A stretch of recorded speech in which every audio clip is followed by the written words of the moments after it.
Hello, fellow watchers and enjoyers. It is I, Piggy. I'm joined by Ash, and obviously, as you were seeing, a few weeks ago we put out a top 5 negative things about the Chris Clenshaw era.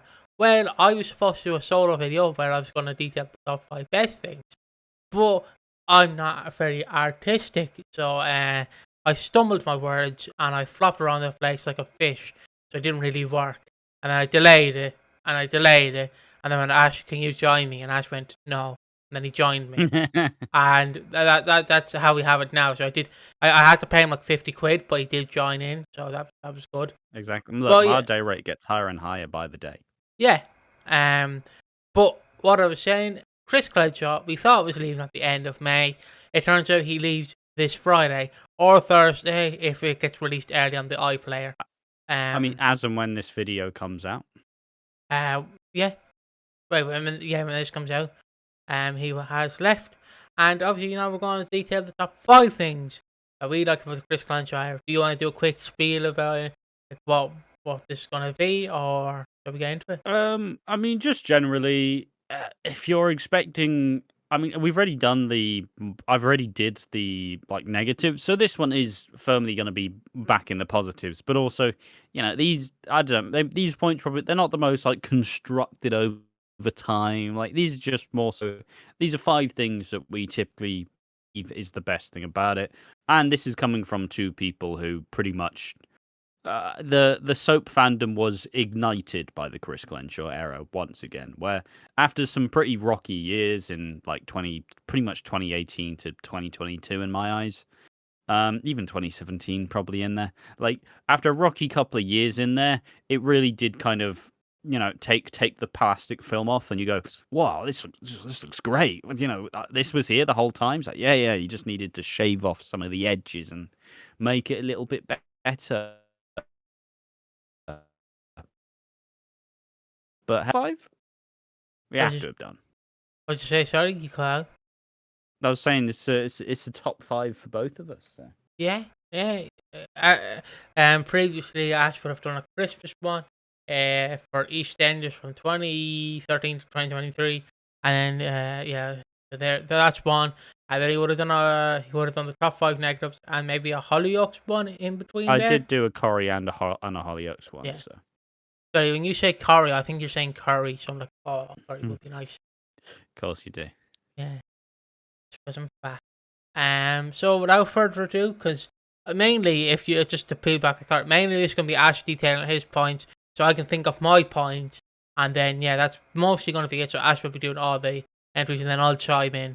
So it's basically the reverse of like the Reddit and stuff, where I read it and he chimes in, so reverse. Yeah. So, number 5. He's revealing how the sausage is made. Sorry. Yeah. I just prefer to be up front because the sausages are vegan. That's the problem. And vegan sausages are actually quite tasty. Sorry. Yeah. Number 5, if you don't mind. Number 5. This one's a bit of a weird one, and it's also a bit of a contentious one. But number 5, we pretty much decided. We both have the same points for this. We're not doing our own 5 points each. So, number 5 is investing in the future by making teenagers important. Now, a lot of the teenagers are always contentious on the soaps because fundamentally most people who aren't teenagers absolutely despise teenagers. So at the end of the day, it's still quite a hard one to breach because you do just have the core audience who's like, they're just so cringy. They're just so cringe. I just get really embarrassed when they just start saying words out of their cringe mouth. Skibbity. Toilet. But that's where they mostly want the teens to go, down the loo. And I suppose this era of the show, you have formed the teenagers into a stable branch that you can go down in the future, right?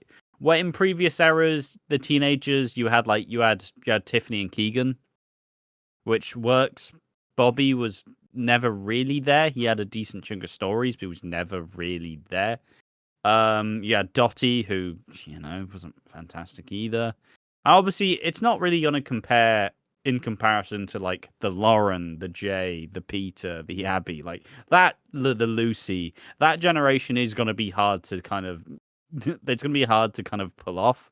But I do think we have a really stacked, like, younger cast who, as long as they all don't decide to just leave the show immediately, I think we do have a pretty good, like, fundamental basis for the future with these teenagers. Do you want to give your immediate thoughts, and I'll go through why? Yeah, most of it, by the way, is just going to be going, yeah, I agree, and then going into my point. That's just how I am. But yeah, he really did rejuvenate the teenagers in a sense, because all the previous one was just like, yeah, knife crime, stab. Okay, you're going to be off the screen now for 10 months, and then you'll be back in the pub trying to buy a pint off Mick Carter. And it's like, okay, is that all I'm going to do? Yeah. But he really showcased that, like, oh, there is more you can do with these characters. Obviously, they have a bit less of a time schedule because obviously they have school and real life and stuff, so it is harder. But we're recently seeing it with Joel and Tommy in my eyes, because when this comes out, the last scene of the Chris Clenshaw era for these two would be, I'd assume, Tommy showing Joel, or Joel showing Tommy an influencer degrading women. And obviously, you should know what that is. Obviously, won't be mentioned by name. And I really think, because I'm going to enjoy this storyline, because it is nice to see the younger, being influenced by these types of things. Also enjoyed, like, to an extent, mostly because of early years of watching Walford, the Lily Slater pregnancy arc, in a sense. I felt weird watching it, but I understand like why they did it, and it was nice to showcase a teenage pregnancy. Maybe But not, maybe not but the now that struggles. it's changing, are we gonna see more from the being a teenage parent, which we've never seen in soap before, and we definitely need to see it again? Yeah, I don't think we Sorry, will. that's just a Reddit one. That's just a Reddit bugbear. No, carry on. But we've also, and then Denzel doing the Stegs, as we dubbed it. Isn't that what you dubbed it? Yeah, Um, the old stegs. yeah. And then like giving it to Nugget, and then Nugget needs dialysis. Takes dialysis. Yeah, Um, that was a fun one. The harsh moment of that storyline to me is when Denzel, like, and Amy, where Amy's trying to not to do some, but be like, look, we're more than teenagers. Wink, wink. And Denzel's like, yeah. And they let's go, do what adults do. and then they go into like Patrick and Yolande's bedroom, and they're like, ready?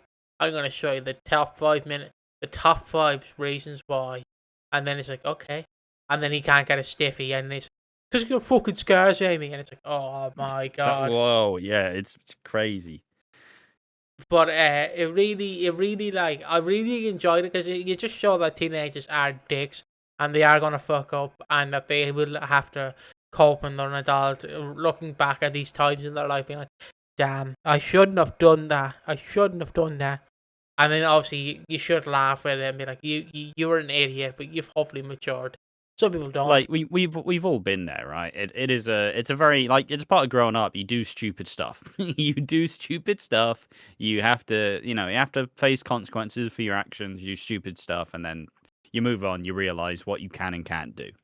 And that's why teenagers are important in soaps, because teenagers they can be taken advantage of. They can take advantage of others. They can, like, it's a very confusing time, and you don't really have the full grasp on, like, morals. You don't really have the full grasp on, like, what you should and shouldn't do. So you just try a lot of things, and some of it goes bad.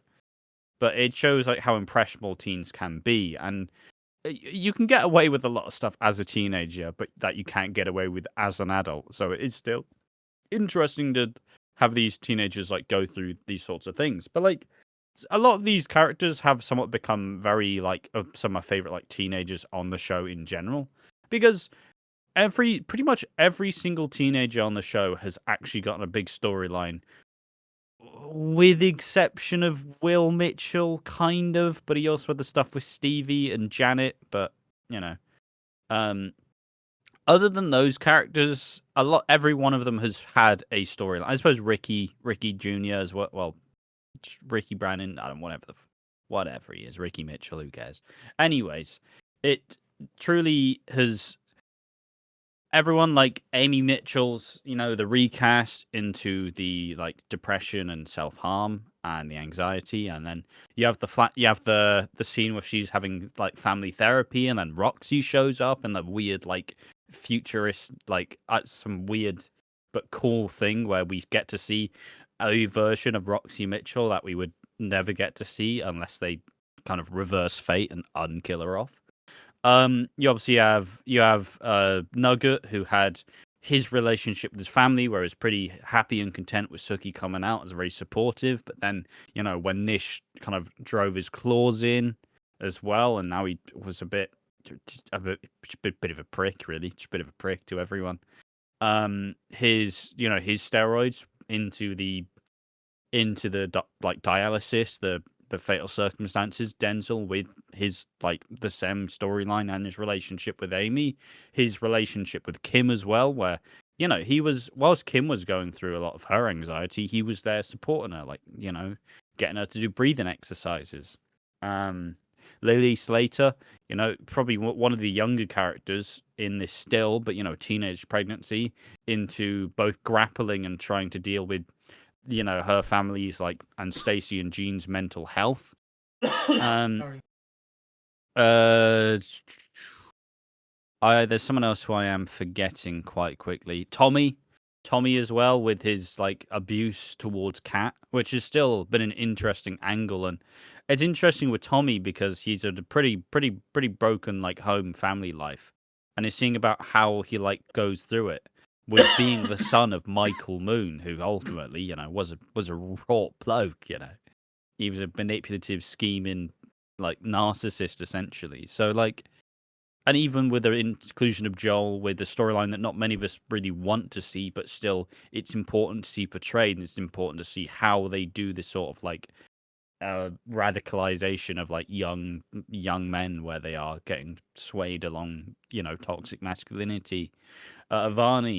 Barney, two characters as well, recent kind of development. A lot of questions raised when Avani was introduced, but now she's actually had good storylines. Now people do actually somewhat like her. So all in all, if all of these, and I suppose Ricky also had the teenage pregnancy one to an extent, but he is also arguably the weakest of actors on the show. So, he wasn't really going to get to do much. I'm sure I've missed out one or two characters, but if the whole host of the teenagers have actually had storylines, I do think that's pretty important, because it shows that the issue with teenagers usually in soap is you just have them exist on the show, and you're kind of waiting for them to grow up, and you're kind of waiting for them to progress to where they're a bit more self-aware and they can actually carry a big storyline. But there is no timeline for maturing, and sometimes people take longer, sometimes people take a shorter. Some people are way more mature above their age, others don't really have any self-awareness. So to see that all of them have actually been given some depth relative to the characters, it shows that, if they do get another big storyline, you don't have to worry that much about it. So yeah, I think that Chris Clenshaw's done a really good job of kind of actually investing in the future, because it feels like any of these characters, regarding they stay, could easily go ahead and carry a storyline as they proceed to age up and become more adult on show. So yeah, it's a surprising one as well, because you have a lot of examples of what not to do. You have a lot of examples of characters who are introduced and they just exist, and then they either leave and do nothing, or they leave when the parent goes. There are so many characters who never really got to flourish and never really got that big storyline other than their initial one. But to keep giving the younger cast these big storylines really does kind of show faith in the future. And especially during the 2010s, where a lot of the EastEnders characters you would look to carry the show beyond being killed off, it does show an actual concerted effort to try and build for the future. Yeah. I'm gonna quickly just pause there for a second if you don't mind. I need to clear my throat. Back in a second. And we're back. Number 4. I'm just gonna quickly put in the timestamp. So Yeah, you go number for it. 4 is the standalone episodes / flash forwards, and this all in a way to suggest like being a bit more creative with the format in order to keep some more. I mean, also just trying to play with the format and try to keep everything fresh. You've had a lot of like very standalone episodes in this era of the show, right? There's been a lot of standouts. In the Chris Clenshaw's time in the show, we had 2 Mitchell flashback episodes, which is always exciting. Admittedly, even though it's kind of a cop-out way to be able to have the Grant, have Peggy for, neither really being able to be involved. So you have that. You have the Flash Forward in 2023, which set up the Christmas storyline and really had everybody kind of throughout the bulk of the year just like, oh, who's the body on the floor? Exciting. You have the episode where we get to see Linda's future if she doesn't stop drinking. Another way to kind of make the audience worried about something that may not possibly happen. Still equally as interesting. Phil's second flashback into the episode where Phil is in like a mental health unit where he actually gets better and like starts to work around his depression and not fall into it. And you also have Yolande and Patrick's two-handers, even more so. I mean, just the list keeps getting bigger. You have the George Eddie Knight episode where Gloria and Elaine and Anna and Gina, and you're getting to like, see the differences. Eddie and George confronting the fact that his like adopted dad killed his biological father, and the moment where Eddie has the chance to, does he accept his son or is he just the same racist piece of shit he always has been? The answer's yes. Yes, he is. You have Gloria and Elaine both kind of dealing with being connected to these two very polar opposite men, but how like growing up around this environment would have affected them. You have Gina and Anna, a really kind of interesting take on, Gina, who has probably lived a bit of a different life because Gina believes this because Anna could be construed as like white passing. I don't really know if that's the correct word, but we will move with it. But and to see how it's changed their dynamic because Gina feels like she's probably faced a bit more issues because of like how she looks and how people view her in comparison to Anna. Like a lot of really good stuff. Yolande and Patrick's two-hander, where we finally get to learn Patrick finally gets to learn the truth, and an episode that not too many, like in a different era, they wouldn't have gotten because it's Patrick and Yolande, two characters who they're basically part of the furniture at this point.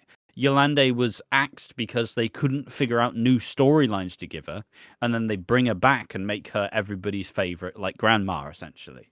And they kind of put her in the dot role, but actually give her more of a huge storyline in her sexual assault at the hands of Pastor Clayton. And the episode where it's Patrick and Yolande trying to get through to each other to let them, like, finally know what happened with Pastor Clayton. Both of the Mitchell flashback episodes were absolutely tremendous in its own right. I mean, a lot of people came off of watching those and being like, "Man alive, can we get the new Mitchells can we get the flashback Mitchells as like a whole new show, please?" Because it's so good and it plays on so much history. It plays on so much cool ideas that we never would have got to see. We didn't really get to see young Grant, young Phil. We saw them as fully formed adults, still with problems, but we didn't get the origin story as to why, just in passing. The Six, say what you want about the Six aftermath, the Flash Forward was really, really big. And in comparison to Hollyoaks' version of it, absolutely trumps it by far. And even like Linda's future if she doesn't stop drinking, a really kind of interesting way to tell, look, alcohol addicts, it usually takes them something really, really big to actually shock them to the core and realize this isn't where I want my life to go. So, like, and all of these episodes, they are standouts. And even Phil's episode in a mental health unit, where we get a much more stripped down cast, and we get to have Phil, be really disjointed and not talk to anyone, really put out, and then he finds a mate, but he kind of enables the mate to try and like end things. But then realizing what he's done and realizing that he does feel like there is something to live for. Like all of these episodes being standalone serve such a big purpose. And to me, these episodes are the most memorable episodes of the Chris Clenshaw era. Even again, the episode in France, Cindy, Lauren, Peter, Ian, what they've been up to, how we bring back Cindy from the dead. Like all of these episodes are probably the most prominent and the most memorable of this era. And it's no surprise because they really had, we watch a lot of soaps, right? There's 4 episodes a week, 52 weeks a year. It's a lot to get through. Not every one is going to be inherently memorable, but to build it into being something that will actually stand the test of time, it truly is a sight to behold, and I do think that's why it's one of the best parts of this recent era. Yeah. I'll quickly go through my favorite episodes.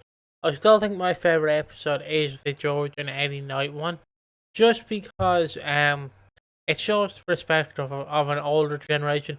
Now, I'm just gonna say older generation of some, not everyone, just some. I just want to make that clear. Not every granddad is racist, but not every granddad is not racist. And just the bit where you see him where George sits him down, and you think Eddie's gonna be like, "Oh yeah, I do love you. You are my son." He just goes, "Get your filthy hands off me," and you're like, "Whoa, whoa." Like, cause cause you build with George where you think he's finally gonna cover with George, and then George finds out what Eddie did to his biological dad. Eddie did to George's biological dad, I should say. And you're like, oh wow, and then that reveal, I think like, oh shit. Like the whole episode is built into that moment, right? Where, Eddie finally like cries. He cries at this, and it's like, a tender moment, a vulnerable moment. Is Eddie gonna allow George in? No, he's not. And then everything crumbles from there. Yeah, and then obviously leading into that, we also have, it's not really, I'm just gonna count it here to an extent. We have Gloria, is that her name? Yeah. Gloria's like final scenes where they're in the courthouse and George testifies against Eddie. And then obviously Gloria like finally breaks free of Eddie, and then he passes and gives George a lullaby. But in saying that, it was good to see these characters. I've watched clips of the first Mitchell flashback episode, and I've watched the second one. The second one, from what I remember, isn't as good as the first one. Mainly because of this. I know this is the positives, but just to very quickly say about the second one. Mainly because I didn't really like the motive the second one had. I get what they were going for, but then the Peggy scene just absolutely falls off the rails. I'm like, okay. But that bit aside, that episode was fantastic. I do agree. I do agree. The second flashback Mitchells wasn't as good. Like the issue is they didn't really have as, I don't know. They wanted to wrap it up in what Phil was going through, and that's the only way it would have made sense. But also, the stuff with Peggy was weird. I didn't really like how meta it got, where it's like, "Oh no, Phil, I'm just your conscience." It's like, come on, if we're saying this is real, then this is real. Like, I know it's a flashback, but if they were saying this is real, like, yeah. Anyways, it's minor gripes. Because personally, if you are imagining a deceased loved one, personally they wouldn't say I'm a flashback because you'd be too wrapped up going, well, you're real, aren't you? Like, obviously, I know they wanted to make it obvious for the audience that Peggy isn't actually there, but yeah, besides that, it was fantastic. I did love Phil's standalone episode in the mental health hospital. the mental health ward, I should say, because I've been in quite a few. I haven't been in. I forget what they call it over here. I think it's respite, but I think that's what you give dementia patients. I'm not too sure. I'm confusing the two now, multiple times over. But like, just being in that sort of group myself, where I had to go for therapy and stuff, and I've seen all these people. It's actually like nice to see it being shown on the BBC. It's actually nice to show like this is, and they've actually worked with a team. The hell, they didn't just stick Bobby in the writers' room or stick him in a mental health ward and be like, okay, 3 weeks in there, then you have to figure it out. And it's like, okay, they actually got a team in to help them write and try and make it a bit more realistic as possible. Even if the bit with the cans is a bit unrealistic, but beside that again, the entire episode is perfect. And yeah, the other one, obviously the iconic one, is the Flash Forward, the first ever Flash Forward with Nish, or not with Nish, with the body. We don't know who the body is. Yeah. It's Martin, obviously. It's Martin Fowler. But that was fantastic. They show them, despite how people think the six went afterwards. There is negatives with the positive. I think the only actual positive episode I can think of is the Eddie and George. I don't have any criticism.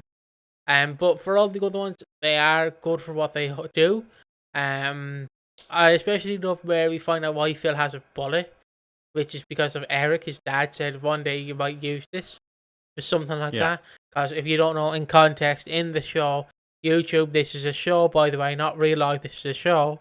Eric does shoot himself because he is, I believe, dying of cancer, and in he doesn't want to face it. Yes, now again, this depends where you stand in life, but in some people's eyes, this would be the coward's way out. In some people's eyes, this is the right way out, and that is not for me to decide what you think about what Eric's death is. That is besides the point. If you think it's wrong, you think it's wrong. If you think it's right, right. But yeah, seeing that was also fantastic in my eyes. Just seeing how much of a dick Eric is, because we've always heard like, oh, he's a bad man. But we've never really seen it. Probably we probably heard it in mentions. Probably with Archie, where Phil was like, "You kind of remind me of someone," but just that entire like where it's. I have to remember this correctly, so I remember this. I believe it's Eric, young Phil, and Phil in the room, and sorry, hold on, I have to remember this now. Phil takes the gun off Eric, shoots young Phil, and then his entire mind just corrupts. I love it. It's so campy, but I love it. Because you truly see him break, and then Nigel and Grant run in, which is, you think that it's the old ones, but it's actually the new ones, and then like you have Grant going, "All right, bruv." It's like, okay, thank you, Grant. But other than that, these episodes are fantastic. I recommend you go watch it. But if I had to choose one, the Eddie Knight and George Knight episode, just because I think it's fantastic and I see nothing wrong with it. And in my eyes, it will always go down as one of the greats. I don't know if I won any award at the Soap Awards. I don't know. Well, the issue is the Soap Awards got axed that year for, are not suspicious reasons. Yeah. No, I mean, the fact that we can pick from multiple as well, though, like the original Mitchell's Flash Forward, fantastic. The Cindy episode was really, really good. I forgot and it was kind of the perfect storm, which we'll obviously get into later on. Teasy. The Flash Forward as well defined the era. But yeah, I also think one thing that really resonated with me was how much care the Patrick and Yolande two-hander had as well, where it is two people who desperately love each other and want to help each other, but what Pastor Clinton did really just kind of just stood in between just both, where they wanted to help, but they just didn't know how. And it's just really big, and it's such a cool thing to once again give it to Patrick and Yolande, who they're essentially elder statesmen of the show. Like Big Mo's not getting a big storyline, is she? Like, to really give this to Patrick and Yolande and kind of remind them that they are important pieces of EastEnders is just really good. And yeah, also just an interesting story as well. But yeah, just the fact that there are so many episodes that do genuinely stand out, and we've not even mentioned the Christmases either. Like, we've not even mentioned the Christmas episodes, and that shows how kind of interesting he managed to make these standalone episodes. I guess just very quickly, we'll mention the Christmas episodes if you want. I'll quickly just give a rundown of what happens at each Christmas, and then we'll go through whether we think it was good or bad. Now, the first one, it does count as a Chris Clenshaw Christmas, but also you have the previous executive producers, like ideas still in there. And if you don't know what I mean, basically, for the rundown. I mean, Chris Clenshaw took over mid 2022, so a lot of you couldn't exactly just throw out all the other storylines out of the window. Yeah, so obviously the context is Janine throughout 2022 wants to get into mixed pants. She does succeed, and then digs her claws in. And then on Christmas Eve they get married, and then on Christmas Day, which I think this is where it absolutely falls off the rails. Scarlett is not interrogated, but it's basically Shirley's just, you know, like when you say a rude joke at a dinner table and your mother would just knee you or elbow you and be like, "I love Ash, this is not a funny joke." She basically does that with the Scarlett, like, just tell them the truth. Just leave me alone. And she's like, just tell them the truth, Scarlett. You must tell them the truth. And then she runs into the bedroom. Linda helps her. We find out that Mick never loved Janine, and then he basically is like, "Oh, I've always loved you. I've always loved you, Linda. I've always loved you. No one else was my woman except for you." And then basically Janine steals their passports. They chase her to the cliffs of Dover, and then Linda gets in the car, and I'll just do it again. She gets in the car and then off the cliff, with Janine, and then Mick just wee jumps in, runs off the cliff, jumps in, and then he obviously saves Janine. He goes back in to save Linda, but Linda has swam the shore. Dead. He's dead. Dead, because he's probably coming back in like 5 years when he can't do Trainspotting 3, or Football Factory 3. So that's obviously Christmas 2022. I will obviously let you give your thoughts afterwards, after I just wrap up the other two. Christmas 2023 is the first and truly showcase of the Chris Clenshaw era, as we see we see all of the six. We see the six of them, the six family members, which we'll dive more into maybe later on. They're all dealing with a select problem in their life, and the main one I want to focus on is Suki at this time. Because Suki is dealing with Nish, and Sharon is dealing with Keanu, and it's the 6 women and the 6 to 7 people, not abusers, but just generally the people who have been making their life a misery. It was the 6 women versus the men who have been manipulating, controlling, hurting, degrading, neglecting throughout the year. Yeah, and obviously the 2 main factors were Nish and Keanu. So obviously I'm just going to run through the ending because we might detail that more in a later entry. But yeah, so the ending is basically Sharon, the 6 fight Nish, and it gives us, in my eyes, one of Ash's favourite moments of the Chris Clenshaw era, where I think it's Kathy or Denise yanks Nish's hair. Kathy yanks Nish's hair. Yeah, and then Denise whacks him over the head with the bottle, and then obviously you get the bit where Sharon checks his pulse. It's like, he's dead. And that's the scene that's shown in the flash forward. And then obviously Stay Another Day plays, which is a fantastic song. Still want to do that singing parody with Ash for Stay Another Day. We need to do it at some point. And then Keanu walks in and he's like, "What have you done? I'm going to take my boy away." Because obviously he thinks he's the father of little Albie, and he's also kidnapped little Albie. Again, more later on. And he goes to take him away, but Sharon's like, "You're a child snatcher. You're not going to take him away. He's my son." And then Keanu just chokes her. And then Linda stabs him in the back. Why didn't she stab him in the arm? I don't know. And then he dies. And then he's obviously the body on the floor at Christmas, which then leads to him being buried in the cafe and stuff. But that's, again, later on. And then 2024... What really happened in 2024, Chris? Oh yeah, it was the Cindy with the Knights and the Beals. It was the 2-parter. Especially everybody hates Cindy, really. Yeah, the first part is just Cindy trying to get in the good books of Lauren, and Lauren has like wrapped up the USB tape because previously Cindy and David Wicks were in the cafe, were in the Beals Eels shop, the pie man shop, and they were having a conversation about who Cindy truly loves. And if you want to, in my words, Cindy basically says, "Yeah, I'm shagging Junior, but when I shag Junior, who's obviously George's son, George Junior, when I shag Junior, I think of George." And I'm like, wow, it must be hard getting rejected, but it must be more hard when you're like, I'm only fucking him because I think of his father. I think I'd be truly devastated. It's only Cindy could get away with it, honestly. Like, imagine how heartbroken you'd be like, oh, you cheated on me? Yeah. But another man. Ah.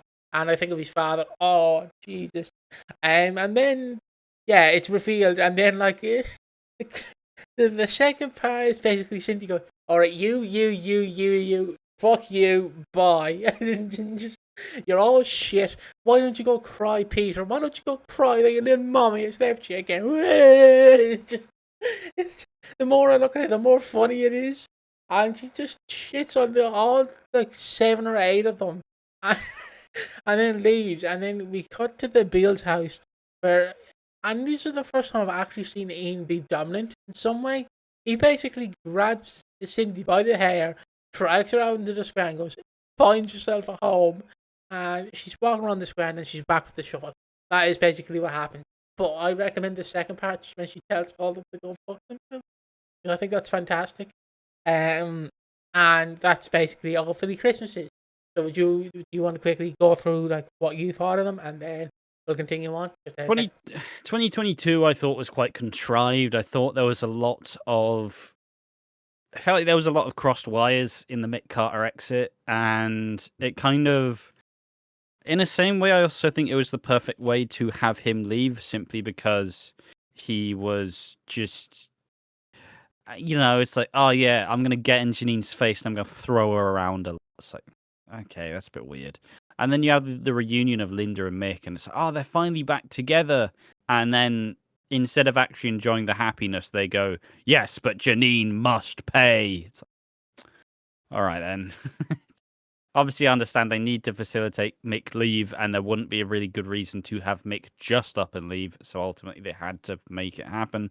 Didn't really like 2022, but you also you have to give it a bit less, as it was only half his stuff, but half the other stuff. Fair enough. 2023, I still think is my favorite Christmas, all in all, just of all time in EastEnders.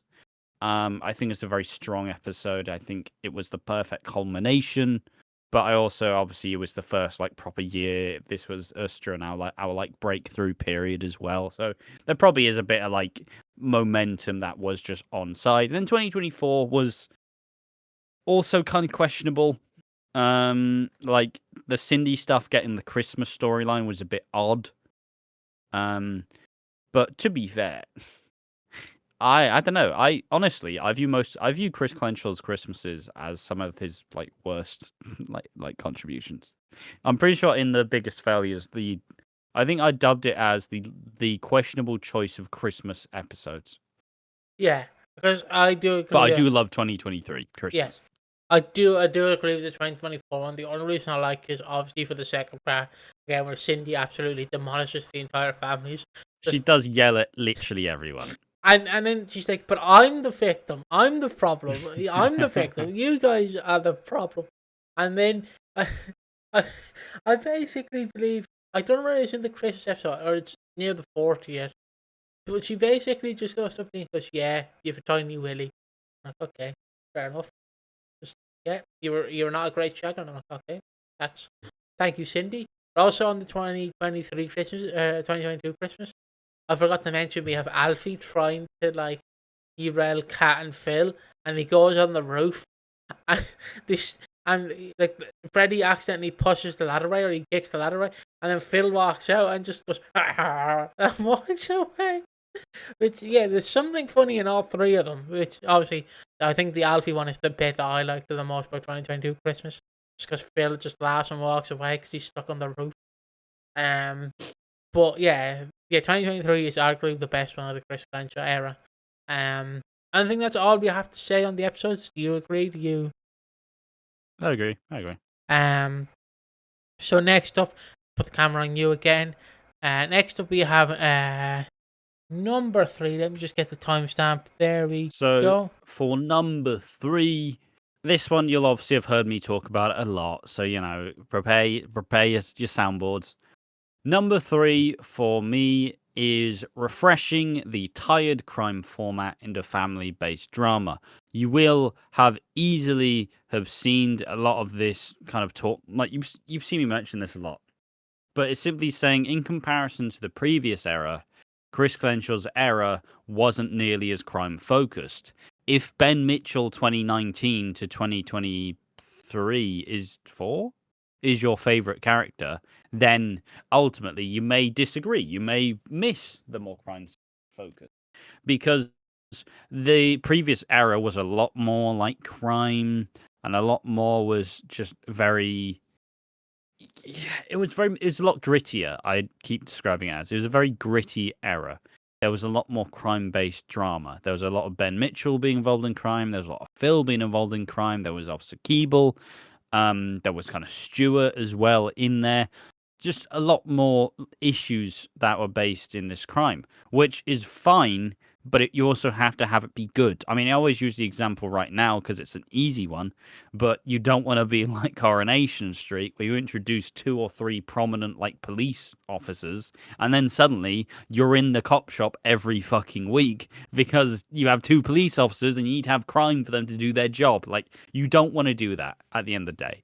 It's a big complaint of Coronation Street right now where it's like, can we just have some fucking family-based drama, please? Politely, please, can we just stop doing this? And what do I mean by family-based drama? Well, obviously, you have... When you do... I think the best example of this is when they brought back Cindy, right? You bring back Cindy, but when it was kind of teased that Cindy would be back, we went, yeah, but the weird bit about this is if you bring back Cindy, you have Bobby and you have Ian and you have Kathy, and like that's it. And Ian wasn't even announced yet, so you had Kathy and Bobby who are the only people who would actually react to Cindy being back, and it's like that doesn't feel worth it. But the way that they brought Cindy back is they brought back Peter and they brought back Lauren, Peter, and Ian And Louis. to be immediate family. And Louis. And Luke. Yeah, great.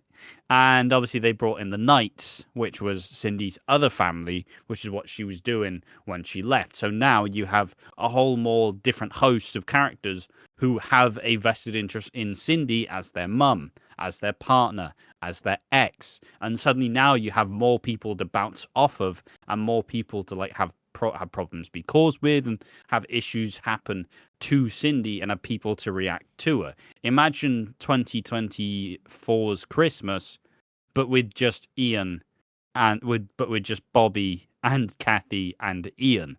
Unsurprisingly, it's a whole lot less sexy of an idea. So that's what I generally mean about saying it's family-based drama. It's you needed to.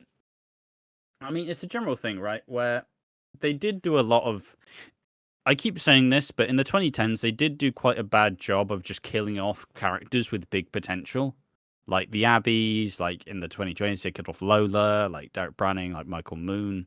A lot of these characters who probably should have and could have done more, Ronnie and Roxy, but characters who you would have invested in for this new generation to kind of revolve around. The characters who would move up as you would kind of trim the fat as such. So you needed to also kind of rebuild the families, which is kind of another time-based one because there's only so much rebuild. There's only so much you can like refresh by making it less crime-centric.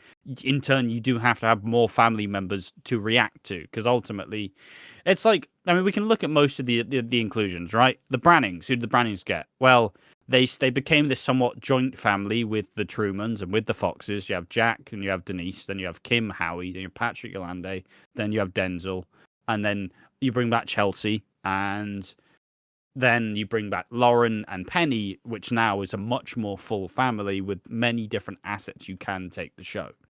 The Mitchells, you're bringing a whole new Mitchell family, kind of breaks the gap between the older, aging Mitchells and now this new, young kind of tide of the Mitchells. With the Knights, you bring in Junior and you bring in Johnny, two characters to kind of bounce off around. Yeah, sure, Junior's not exactly a fantastic character in his own right, good lord. But still, it kind of acts as a way to have things bounce off of. Who else am I forgetting? The Slaters, Freddie Slater, new inclusion. God, who else did they bring back? Did they bring people back? They brought back Big Mo for the Slaters. I can go through it.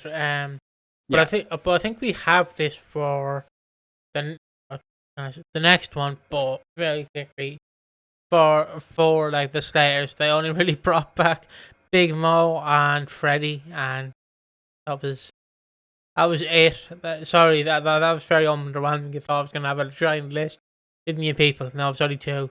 The Mitchells obviously brought in the new Mitchells, which is Barry I was gonna say Barney, Harney, and then fucking Jarney. But I was like, that doesn't make sense. Barney, Harry, and Teddy, and then Nicola, and then Stevie Mitchell, and then if given more focus to Will Mitchell, and to a lesser extent Janet Mitchell, and given also the Honey Mitchell as well. So now Billy has brothers on the square, and he actually met his dad. And the Brannons, who you forgot, were Ricky Brannon and Amy Mitchell, and that was the true. They did actually become actual characters under this era. And then whatever that kid's name is that hangs around with Denise, the tiny child, he was also there. What, Raymond? Raymond, yeah, he's technically a part of the Truman family. True. You know, I got it. Yeah, I suppose point being, obviously, this adds more to bounce back off with family ideas, and a lot more family-centric stuff. No big, not that many big crime storylines to really sit through. Adding more to the Watts in Vicky or the Fowlers, kind of making that a bit more of a blended family as well. It's just you had to beef it up in order to have people react to the drama that happens within the family, and then you kind of. I don't know. Look, this is self-indulgent, but a lot of the stuff I suggested they needed, they did. So I went, all right, the Mitchells, you have Phil and you have Billy, who are 60s. Then you have Jay and Callum, kind of. Then you have Lexi, and that's it. There's no gap in between. So you kind of need all ages because obviously Phil's not going to be having affairs these days that much often. So you do need to invest in the future.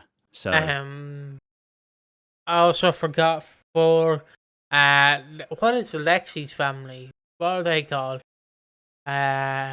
Mitchells? No, her mother's family, like her mother's side. Lola's like a Pierce. Sorry, they brought in Emma Harding as well for Lola. Just forgot to mention.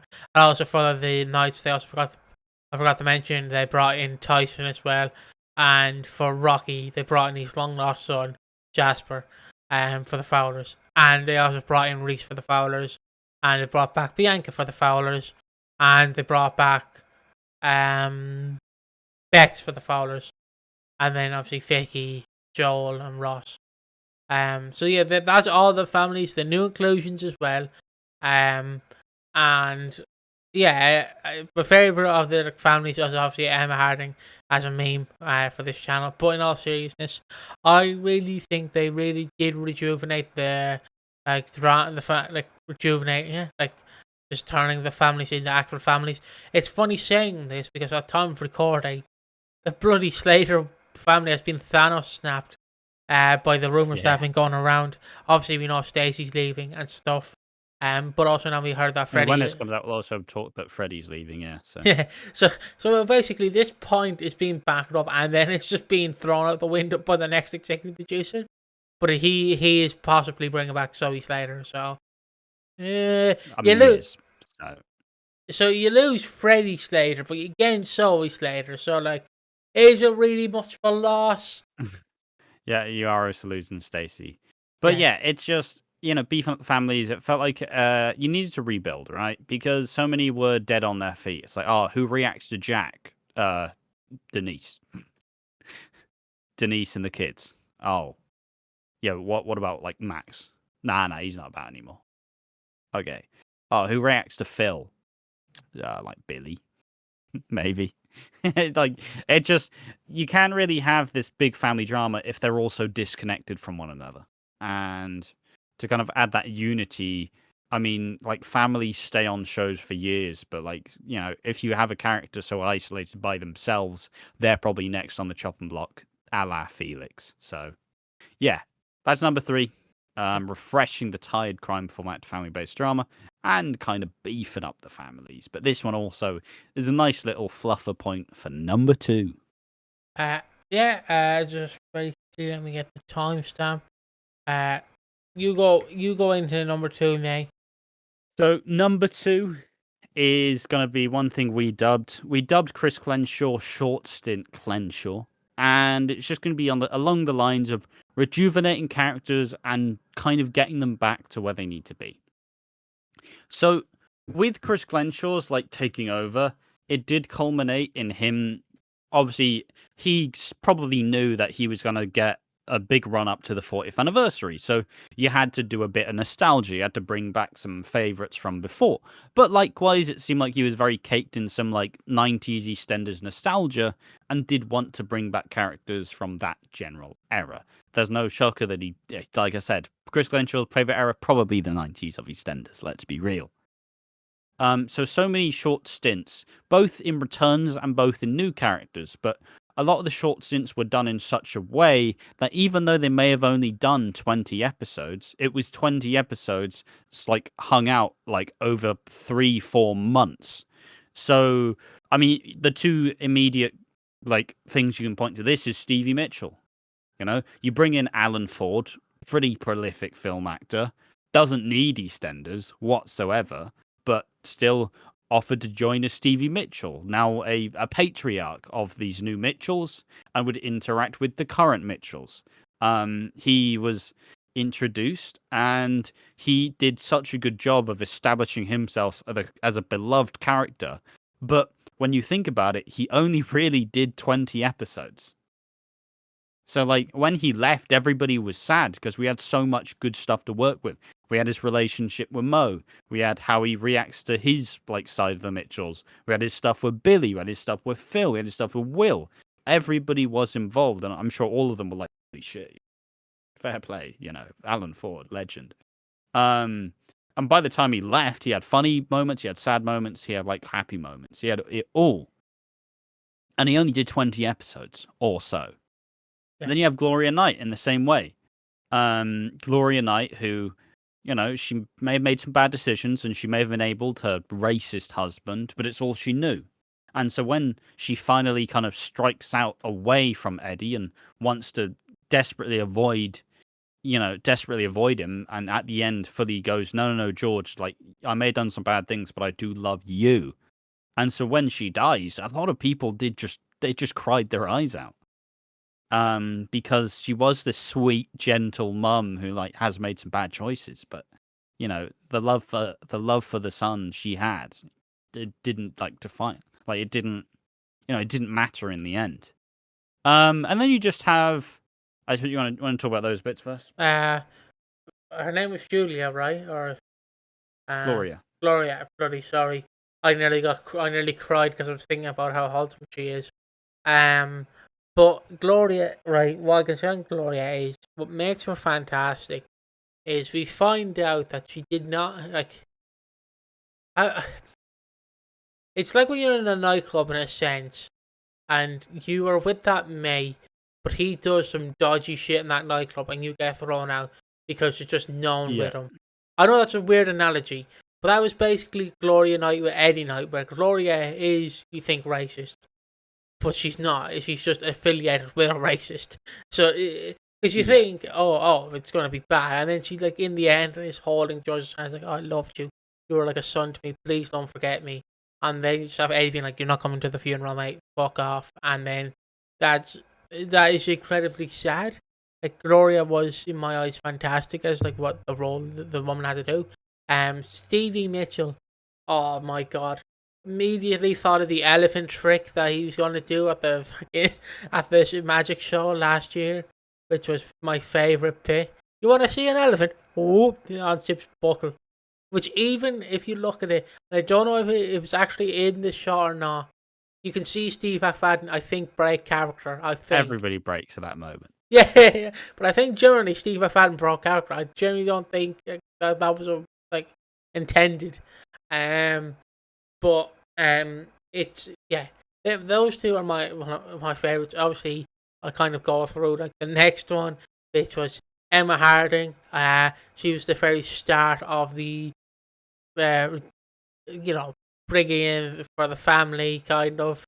She she was very rocky in a sense because she's there 1 minute, she's gone the next. She's not at the funeral because she can't be arsed, and then she shows back up.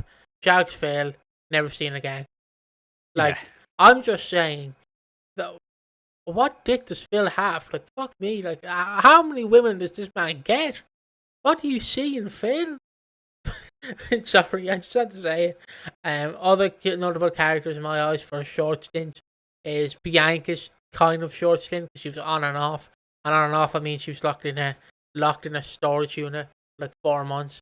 So, I mean, I can just run through a list of a yeah, whole lot of like characters.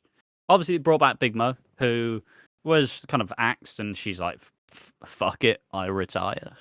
But no, she's back. And has actually had a bit more depth to the character. Had a little relationship with Stevie, which has kind of helped endure Big Mo and not just have it be one note. I'm a wheeler dealer. I will try and con you for money. Yeah, you had Ricky Butcher come back for a little Ricky. short stint with the Janine stuff. And once again, and this is the general angle. They also had a lot of people return for Dot's funeral, like Colin, like Lofty, like Mary. You had these characters. You had the return of Ian. You had Barry. Um, you Barry. had yeah, like original like what EastEnders kiss, I believe, Oh, like was Colin that? and Barry as a couple. Oh, I thought you meant other Um, Barry. Fucking Barry Oki. no. And then you have like Bianca, Chrissy Watts, but Lucas, Jane, um, even Jake Moon, David Wicks, Joe Wicks.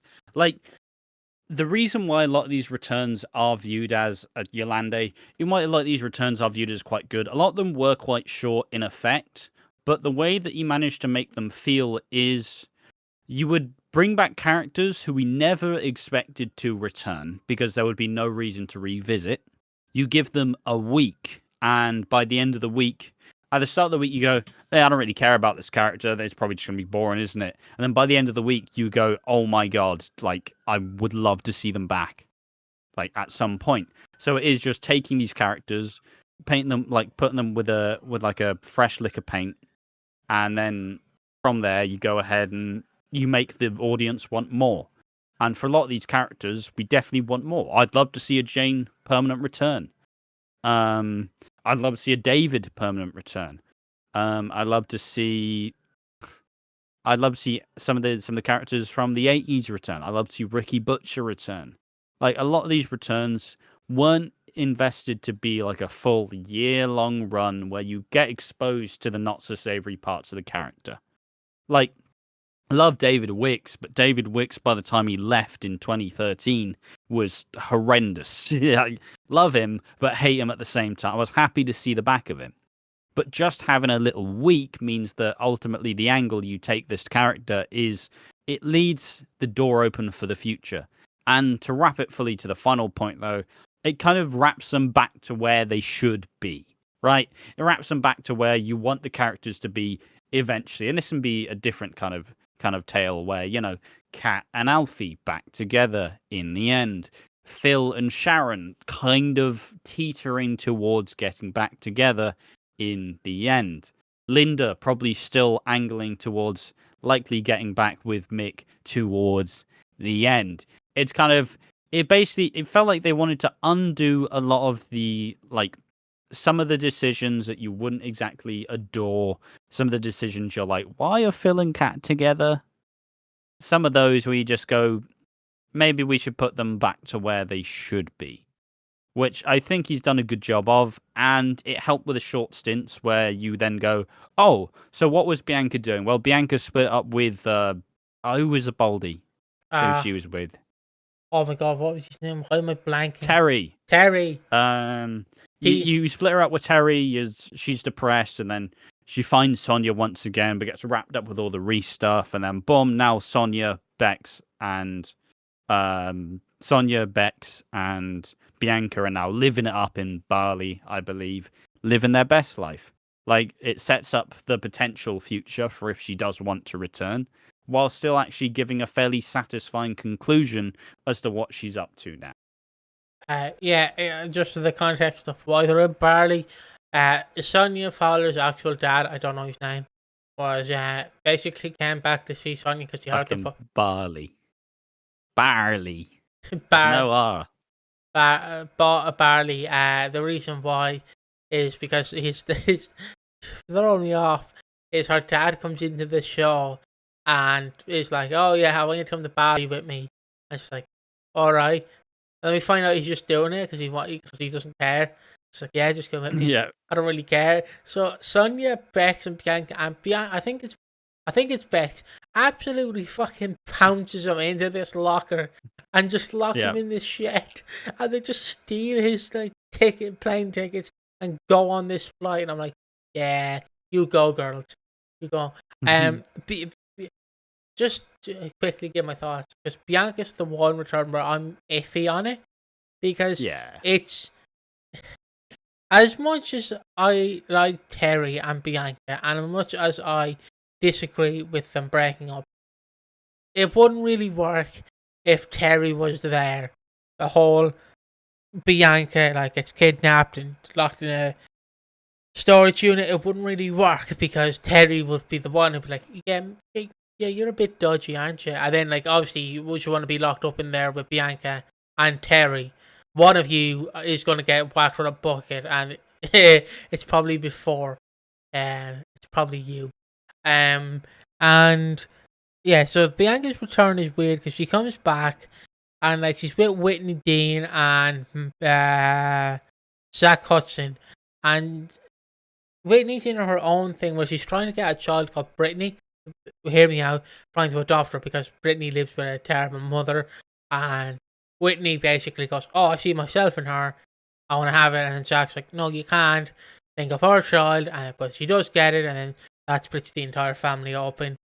But then Bianca's not really seen again, but she comes back, and she's kind of like harassing Sonia in a way, being like, "Oh, Sonia, Reese is a no good piece of shit," and Sonia's like, leave off, Bianca. And Bianca's like, all right. It gets drunk, gets in the taco van and leaves, and then comes back in the taco van, and then like just kind of like harasses Reese. She's like, why? She's like, why is my? I was gonna say my wife. Why is my sister in jail? And Reese, I don't know, Bianca. I don't know. And then and then David comes in, and it's honestly so funny in my eyes, because Reese is like not harassing, but it's like, Bianca, stop living in my house, please, even though it's not his house. And Bianca's like, all right. And then David comes in and goes, here's 20 quid, mate, for the holiday. buy yourself something nice. See you, mate. And then like, you expect, oh, David's gonna stick around with Bianca, and then David's like, oh, I've got a phone call. I've got to really go. Oh, you're breaking up. You're right beside me, David. Oh, you're breaking up. Sorry. Bye. And just leave. Which the only thing I'm disappointed is, how did David not go looking for Bianca when she went missing for like 2 months? I know it's in his character. He's busy. It's just his character, yeah. Yeah, I know it's his character, but you think like he might be like, oh yeah. My daughter's sister is, because I don't think he's related to Sonia. You think he'd go, yeah, why did she just drop off the face of her? And then obviously this leads to Bianca being like, oh yeah, Reese, I'll do the confession video, which then blows up, and obviously Sonia sees the confession video, sees the dollhouse, and then obviously leads to Reese getting whacked over the head with the vase, and then leads to the 40th anniversary where he drives his car into the fake because there's propane tanks there, and then would you know the whole thing goes up, and then Reese in his final moments gets hit with a rolling pin and a bat falls on him, and that's literally it. Exactly. And that's beyond it's probably the best return, but also the weirdest return. My Yeah, eyes. it's the one you don't really know how to feel about. There definitely were some ones that did kind of go backwards, where like the Ryan Malloy one, where it's like, I'm back and fuck Stacey, lol. Oh, great sound. Right, But like there were some dodgy ones, but a lot of them were quite strong as well. just on Ryan Malloy very quickly, because I didn't really get to talk about my negatives, but I'll very quickly just Ryan Malloy. I've never understood the character because I haven't watched that era of EastEnders. My main era is this era. Just seeing him, I'm like, why is he a dick? Why does he just want to take the child away from his mother, from like her mother, and just like raise the baby as its own? And I'm like, this doesn't really work. And then he just fucks off, and it's like, all right, what was what was It your basically purpose? served the purpose to just he was paying pretty hefty child support, and he just cut it all completely. So that then like barreled into that then barreled in Stacey like needing money and her storyline of the year and Theo, and it kind of just set the wheels in motion. But I do agree it wasn't great. Yeah, It was not great. but I think another But yeah. just on another like fantastic like short stint or just return is Chrissy Watts. Okay, just very quickly, we're talking about the character Chrissy Watts, not the actress. Just to make it clear. Controversial as the actress may be. Yes, we're talking about the character. Although I find it funny how she can suddenly get glam up in prison, like get her hair done and her makeup done. Oh, she was ruling the roost. Yeah, I know, but it's just funny how she got like a private makeup team in there. Just in jail with her. Yeah. Seeing her return was fantastic as well because you see like it's a character that you never really heard of before, mainly because it was like, oh, Chrissy's introduced. Oh, then what? Leslie Crandon did what in real life? Oh, we have to kill him. And then it's like, which kind of leaves Chrissy to just kind of fade out. I'm seeing a return to Sharon and just being like, Sharon, grow the fuck up, will you? Just grow up. You like this Keanu fella, you killed him, so what? Just grow up. And she just like gives her a voice, and then not breaks out. She's let go from prison. Is all Chrissy Watts because it's been roughly 20 years since she killed Den Watts, and we just see that like, oh, Den Watts, your dad was a piece of shit to me, and she's like, oh. Yeah, it's a really interesting update, and then she does get out in the end, and now her and Jake Moon are living it up, the life that she never really got to have. But it was a cool update, and it was a cool way to blend both what Chrissy did on her time, like on the show, while still blending what Sharon has done now, and kind of helping them both reach an understanding of ultimately it was kind of kill or be killed, and both of them are alive. So guess who won that one? And just finally, because I might as well. And we're not really going to talk about Sydney because there might be another topic where we talk about Sydney and Ian. You'll find out in a minute. Ricky Bitches, as we dubbed him, Ricky Butcher, return was fantastic. A1, fantastic. Obviously, Ricky is another interesting character where you either like him or you hate him. Like, it just depends what spectrum you're on for that. I'm on the autism spectrum, so I like him. And it was nice seeing Ricky Butcher back, just interacting with everyone, and especially how he treats Scarlett, because he's the only one who's actually like, Scarlett, are you okay? And Scarlett's yeah. Everyone's just like, fuck you, Scarlett, what are you doing here? She was the original Britney, basically. That's all I can say. And he just kind of goes, Janine, sort your life out, will you? I just it's based. I mean, it made me desperately. I am still hoping that Ricky will be brought back in some variety. I really hope so too. I don't really want to see Ricky and Bianca back together because that's been, in my eyes, like Cat and Alfie has just been done to death. It's fun in the 90s. It was fun in the 2000s. Do I think it would work in the 2020s? No. But I will say that with Ricky though, you acknowledge that Ricky is still inherently useless, but he's an older version of Ricky, so he's no longer like he's still useless in like a dumb sense, but like he's successful. He's not like struggling. Yeah, he's got a good business. He's finally sorted his life out. He knows what he wants to do. So like it kind of set it up to be a really interesting like Ricky is no longer just that dickhead idiot. He is now he's got his life together. He's doing just fine, and now it's just about finding like the extra little pieces that would kind of make him happier. The only And real crime with Ricky is they didn't actually pit him and Sam together in the end. maybe they should But have. yeah, And they definitely should have. and the only other three I want to bring up pretty quickly is what? I said 3. Well, the two of them is just going to be very quickly. Like, oh, they came back, All and that right, was it. Obviously Minty and what was the other fella's name? Gary. Gary. Where Gary has adopted Minty, or Minty has adopted Gary, one or the other. Minty's adopted Gary. Yeah. And that was interesting to see. And then Joey Miller, is that his name? Just seeing him back. Mickey Miller. Mickey Miller. I was going to say Ricky Miller, but I was like, that doesn't really work. Mickey Miller, seeing him back was fantastic as well in the role, especially the Christmas calendar shoot. Sadly, February is not going to be a good one. But I think Martin was February, or he was January. I don't know. Sadly, that Christmas calendar is not good anymore because you're going to see all these sexy men and you're just going to see Martin and you're like, oh, he's dead. But it was fantastic seeing him, and I think that's where I want to end. It's just there on on the returns. I've nothing to say about Mickey Miller's inclusion. It was nice. He got an update about his life, and we've seen what he's been up to. He's found a business. His family runs the business with him, and he's happy with life. It's all Mickey Miller. And yeah.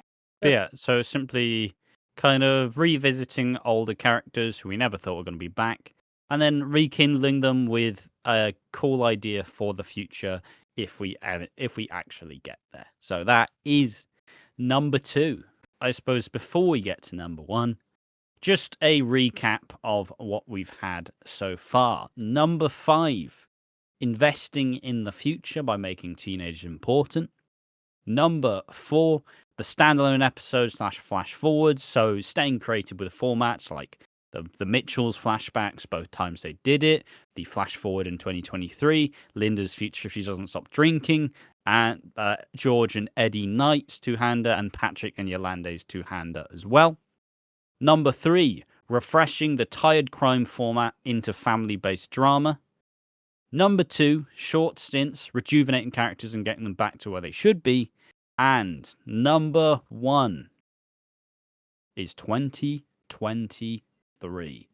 Now, it's a bit bold to put an entire year as the biggest successes, and most of this is just coming off of vibes, I won't lie. But I genuinely argue that 2023 for me has probably been the best year in soap in a long time. And why do I say that? Because it's not often, I don't know about you, but it's not often that soaps genuinely have me waiting for the next episode now. You finish the episode, you're like, oh, fuck, it's Thursday. God damn it. Now I gotta wait till Monday. Fuck's sake. Maybe I'm just too jaded at this point, but 2023 really had such a kind of, it was so Moorish. It's like, oh, yes, great. Yeah, delicious. And it was really interesting year because you obviously you had the Lola stuff at the start of the year, which was still really good and really kicked it in. Kind of, it felt like we were finally getting Chris Clenshaw's era in its own right. We had the stuff with Baby Peach, and Zach's HIV, which still isn't best, but still interesting in investing in the newer characters. You have, you also get the tail end, right? You end all the Keeble stuff with Phil, which was garbage, to put it nicely. You end all that stuff. You start dealing with Amy's like mental health crisis and the self-harming. You have that. You have Jay and Lola as it gets to the end of Lola's life. Then you slowly start the Stacey's like cost of living, which sets up her stuff with the 6. Then in February you get the flash forward, where we get to see what's going to happen at Christmas in February, which is still crazy to me that you would let go of such a big piece of information. Then you have all of the people come out in the woodwork, right? You have all the people that the Six are going to fight for. You have Ravi start to try and have a little affair with Denise.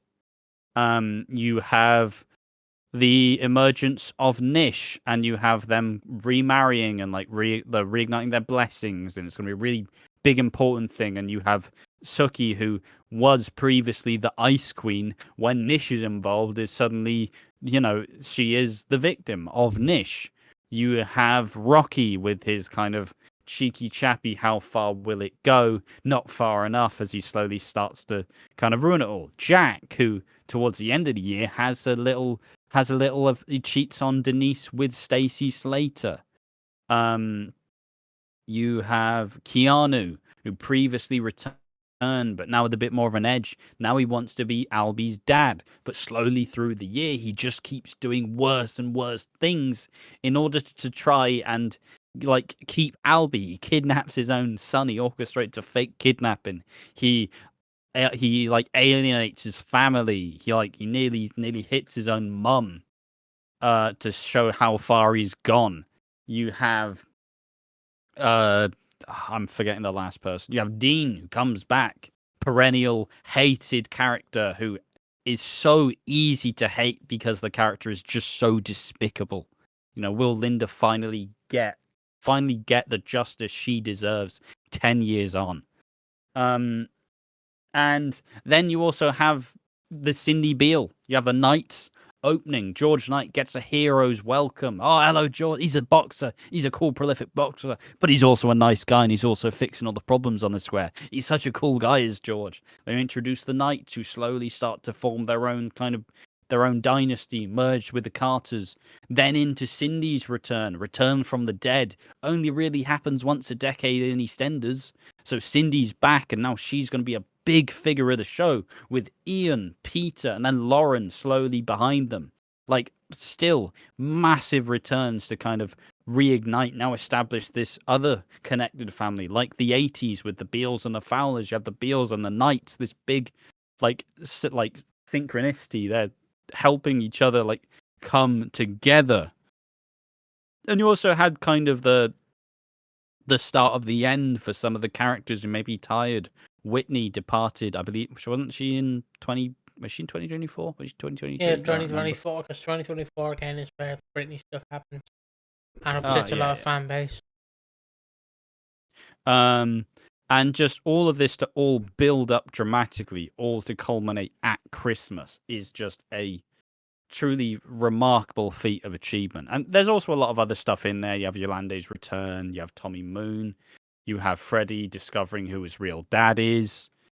You build on Suki and Eve. You build on, you have this nice thing with Bobby and Anna. You have a lot of kind of really interesting depictions of this.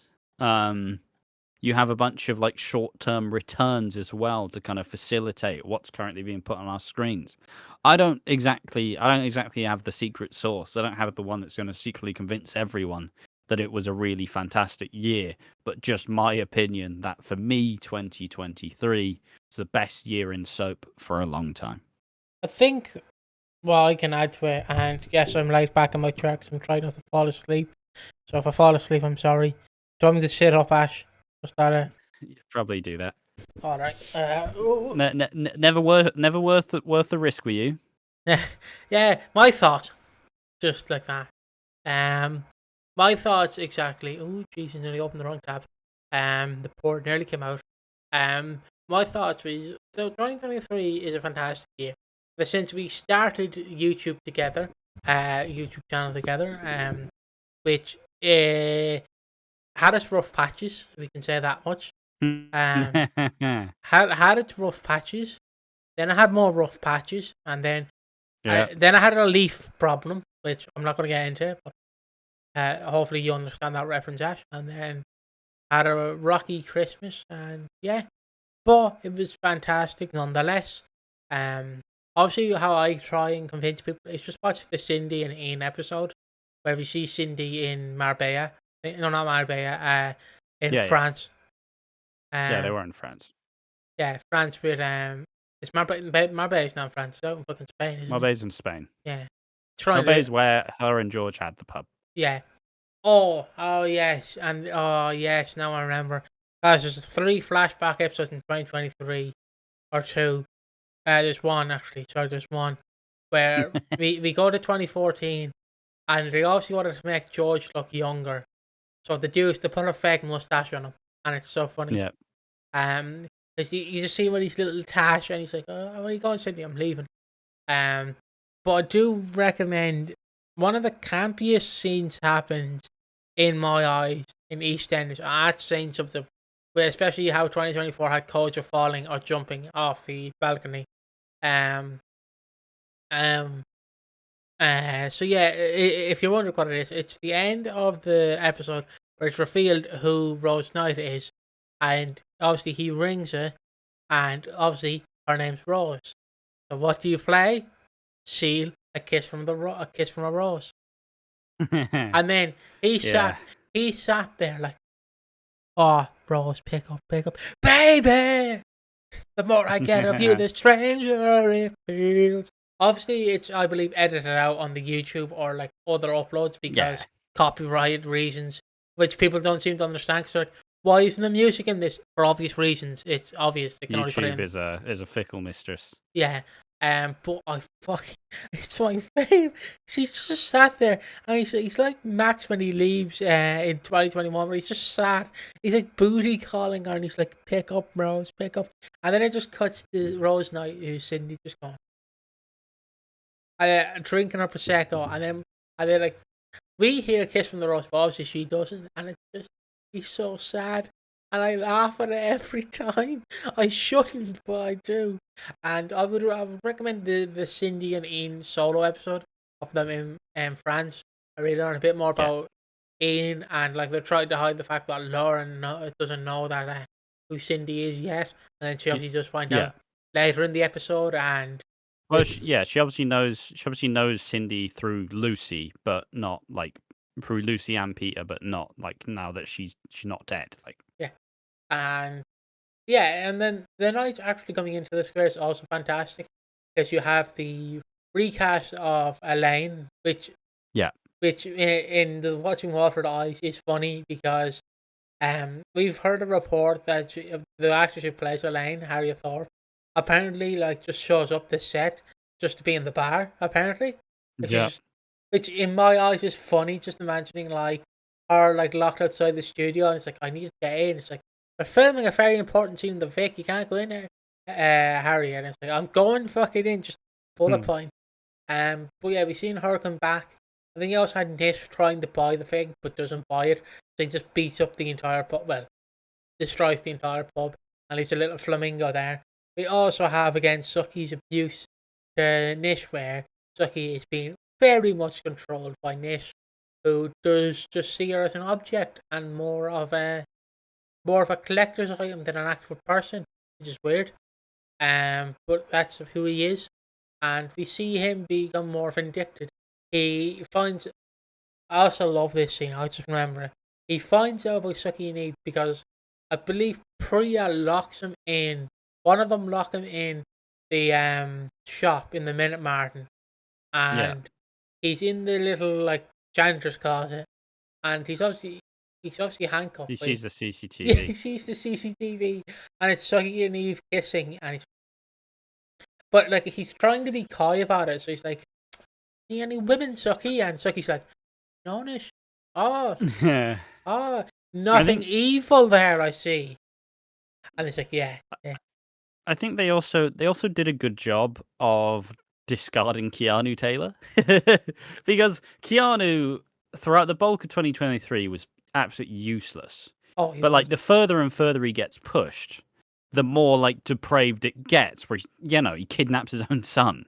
And he's kidnaps his own son, still takes the money, and when confronted over it, he goes, "Ah, my mum did it." What? What? And it's like, yeah, she did it. So, see ya.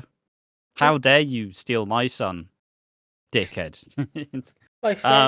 And then you have him like nearly raising his hand to Karen and being like, "I'm not like my dad," and it's just in the end he does be like his dad. He goes to strangle Sharon, and you see, like, Danny Walters isn't really seen as the best actor, but you do see the life kind of drain from his eyes as he just gets taken over by rage as he realizes once again it's one step too far. Like, I've already done so many horrific things. What's this? Like, what's one more? And then it obviously sets up the big thing. Like I said, the aftermath of the six. That's But just. Ah. but yeah, on Keanu, it's like when you want to buy like V-Bucks, I guess it's the equivalent now, or something on FIFA, and you just steal your mom's credit Yeah. card, and it's like, it wasn't me, it was the little brother, and it's like, it was clearly you, and it's like, no. Forget. We also get introduced to Karen's brother or cousin. I forget what his name is, but he I don't absolutely, remember his name. but he was fantastic in his role. Um, I think it's but like Graham or something. Could be wrong. it No, it's wasn't. not Graham. It's Something. not Graham. It's something like Terry or some shit. But he, yeah, Malcolm. Malcolm. There we go. Malcolm was fantastic. He literally wore a flat cap and just said nothing. He was just like, "You all right, Malcolm? Yep. The weather, eh?" And he's like, "Yep. The weather is the weather." And he's so useless, but he's so funny to me. But on Keanu, it's great to see the U-turn they do on Keanu, because at the start of the year he helps Phil track down Keeble because Keeble is holding Tommy and Kat hostage, and Keanu like helps Phil, and Phil's like, "All right, I'm not going to kill you then." But then through the year he's bunking up with Sharon in the Queen Vic toilets, and you're like, "Okay, this would work," but he is like 20 and you're like 50, Sharon. Doesn't really work. I know he's like 25 in this job still. Like, doesn't really Yeah. work, Sharon. And then you get an all-timer line from Sharon is like, from Kat, where Sharon's like, "He loved me, he loves me," and then Kat's like, "He likes Grand Theft Auto and cheesy garlic bread. He doesn't know what he likes." And I've just seen that clip recently, and it's stuck in my head because it's just the way she says it, Grand Theft Auto. Just like a proper I mean, I British. also think it gave like a very underused character. It gave Bernie one of the like best Yeah. fucking lines that she ever did, where it's like, "Keanu, your lies are gonna kill you," and screams it. Like best line out of a shit character. Um. Um, but just generally though, like, I don't know. For me, it was must see, and obviously it does help. But there probably is a little bit of like thinly veiled nostalgia, and it was the rise, and we were just figuring out what we were doing, and it got better by the end. And by the end, we thought we had a little breakthrough. So 2023 is always probably going to be a bit of like a special year in a sense. Especially because 2022 wasn't great for me in the slightest. But it was a massive breakthrough, but still it just had a lot of really quality stuff to enjoy. Like the six the six up till Christmas Day was fantastic and it was really exciting. And it felt like the right thing to like guide it into the future. As we said before, the aftermath was pretty cheats. But this is about the best and not the worst. I'm pretty sure I talked about it in the worst. Yeah, and like I said, just a very Keanu's lark. Obviously, yeah, like I said, you slowly see him just get worse and worse until he finally snaps and becomes like his dad, and then tries to kill tries to punch Karen, and tries to kill Sharon. I don't know why I was confusing the two. But you also get the brilliant scene where Karen is driving in Mitch's van, because the entire family's in the back of this van. It's so funny. Um, and they basically, I think they also dig up like Chantel's tree and put it in the van with them. Yeah, they do steal the tree. Which I'm like, fair enough, I guess. All right, we're gonna put that in your back garden. And then like obviously you have Phil running out with the baseball bat. "This ain't over!" As he just shouts. Also just with also Keanu, we wouldn't have got one of my favorite scenes, which is, I've said that a lot about a lot of scenes here, but it's so funny. is Phil tries to get, I think, Keanu, and Phil opens the door, and it's tiramisu. It's tiramisu, and Phil's just like, and Tara's like, yeah, hello. It's also a funny one where he boots in the door, and it's like, Taylor. And, oh, she's not Yeah. there. Phil had some moments. They just went to Steve for that. Look, put in a few doors, scream Taylor. You don't need to do anything else. And you get the shag Patsy Kenner in show, so you win. And he delivered. He delivered. So that's honestly all I have. I enjoyed 2023 the year. Had some fantastic moments. Had some dull moments. It did get a bit silly Yes. with Ravi trying to kill Eve, and then he's like, "Yeah, but I'm gonna let you go. Don't come back to Walford." And Eve's like, "I promise." Like a cartoon. I'm back. Yeah, not I'm even back. not even 3 weeks. Like, give it a month. No, 2 weeks later, she's like, "Hello, who's queer and who's here? It's me." And it's like, okay, fair enough. She comes back, and then Nick's like, all right. And then, yeah, which leads to 2024 where Nish is kind of a good guy, and then a bad guy, then a good guy, then a bad guy, then a good guy, then a bad guy. Yeah, definitely. Like, obviously, and I suppose obviously, not say 2023 didn't have its problems, right? Yeah. It definitely had its problems. There were obviously, I mean, let's not grandstand for any longer. There is a video discussing the biggest problems of the Chris Clenshaw era, which was on the channel and was out about 2 weeks ago. But I suppose all in all, just to generally start to wrap this one up, though, I will still argue that this era of EastEnders is probably my favourite, and it does probably have a lot of like circumstances going for it, like covering it heavily and like actually being like a big part and one to contribute to the conversation. But also just fundamentally, it really kind of it did reset EastEnders in my eyes and made it kind of it retook its place as my first favourite soap, where for years it wasn't EastEnders because I just wasn't a big fan of where it was going. Now, with Ben Wadey taking over, however, now it can all change. It can be different. We don't really know what EastEnders will look like in a year, with a bunch of cast members being axed and a bunch of stuff already set to change and a lot of reshuffles. We don't exactly know what it's going to look like. So I, for one, and we both thought it would be a good idea to kind of go back and rehash what we did believe were the biggest victories of this time period. Yeah. And I suppose we would love to see what you think are the biggest victories of this time period. And without further ado, we will see you in the next one. We have been watching Walford. You want more of these kind of weird ramblings with me and Ash doing top fives? I would gladly do more. But with that being said, you've finished your tea, you've had your biscuits, you had your scones. We'll see you in the next one. Bye bye.